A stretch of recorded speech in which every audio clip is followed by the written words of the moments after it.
Hi, Nigel Farrage, rebranding the Brexit Party to the Reform UK. I believe that's correct. It makes sense to rebrand it because, if Brexit does actually officially happen, it sort of happened, but if it ever does properly happen, if Boris doesn't manage to get us back in somehow by just absolutely wrecking the country and saying we've got no choice, then yeah, it should have a different name and I suppose run interference or opposition. But I just don't trust Farage. He's done so many good things. Without him, Brexit wouldn't have happened. It would not have happened. But then he left UKIP straight after the referendum, left them in a tailspin, kind of interfered with them as well, recommended not very good leaders, excuse me. And then when, then he reformed the Brexit Party, which then destroyed UKIP as well. So yeah, I from that point of view, there was one point in time when I actually thought he might be a double agent for the EU. He just seemed to be helping them with his action, his interference in what was going on. So I really don't know where I stand with him, but I suppose anyone that is highlighting issues, definitely I think he's very anti the COVID lockdown, so it'll be good for him to bring attention to that. I know, I've got sun in my eyes. He brought a lot of attention about the immigration issue, and I know that he kind of like stole the thunder of other people that were doing that, but he did manage to get a lot of attention for it. It's still going on, but at least people know what's going on. And and he went round the hotels where these lovely future doctors and engineers were being kept at our expense. Anyway, so Farage, I really don't know about him. I suppose while we're here, let's mention some other parties, shall we, that are sort of patriotic parties, should we call them. So there's his Reform UK, a couple of new kids on the block. There's Lawrence Fox with Reclaim. Is it Reclaim? The one I really like at the moment, Heritage Party with David Curtin. Read that manifesto, and it's really good, very conservative, and I think that's what we need. I think we need even though I'm not as conservative as some other people, I think we really need a proper, real conservative party to take over for a while, and then perhaps get a bit more liberal at some stage in the future. Who knows? But there's Patriotic Alternative, and I have a video pending. I haven't made it yet. I've got it planned. I want to really talk about them and how I feel about them and their manifesto with the 25-point plan.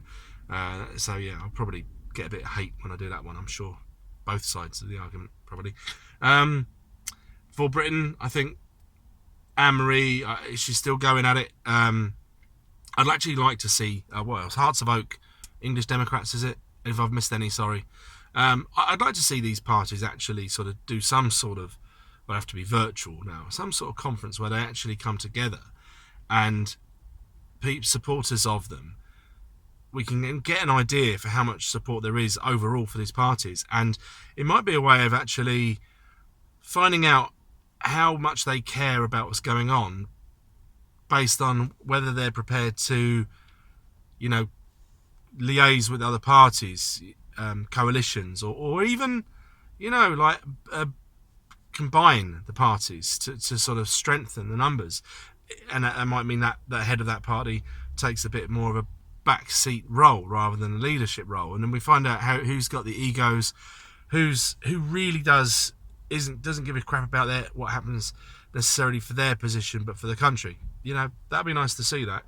If you guys agree, let me know. So where am I going? I don't know. I'm waiting in the car park. My missus is in TK Maxx. God, I hate the idea of shopping, but I thought I'd give her a lift. Nigel Farage, I don't trust him. If at the last election, if he had have challenged the Tories, if he'd have actually done it, obviously, ended up with them getting this huge majority, which that doesn't seem to make much difference anyway, because they're still carrying out the globalist plan. But if he actually stood firm and we got some MPs, some Brexit Party, proper patriotic MPs in Parliament, right now there'd be a lot more opposition to COVID, wouldn't there, Nigel? There would be. that we would, on the news, that it would be unavoidable, that there would be people in there saying this fucking lockdown is an absolute disgrace. We're killing people. Willingly and knowingly killing thousands of people with your fake cure for a slightly worse virus than the flu, you know? Absolutely disgraceful. Anyway, so Nigel Farrage, back to him. I just don't trust the guy. I could be completely wary of that man forever. I think at the end of the day, all he really wants is his knighthood. And yes, along the way, he'll get some good things done. And it's just, I don't, if he gets his knighthood, but, he sorts stuff out, fine.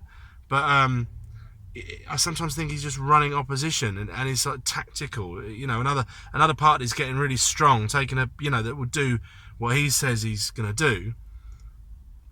And he'll come up and try to break them down and destroy them. It really does sometimes feel like he's managed opposition. There you go, anyway.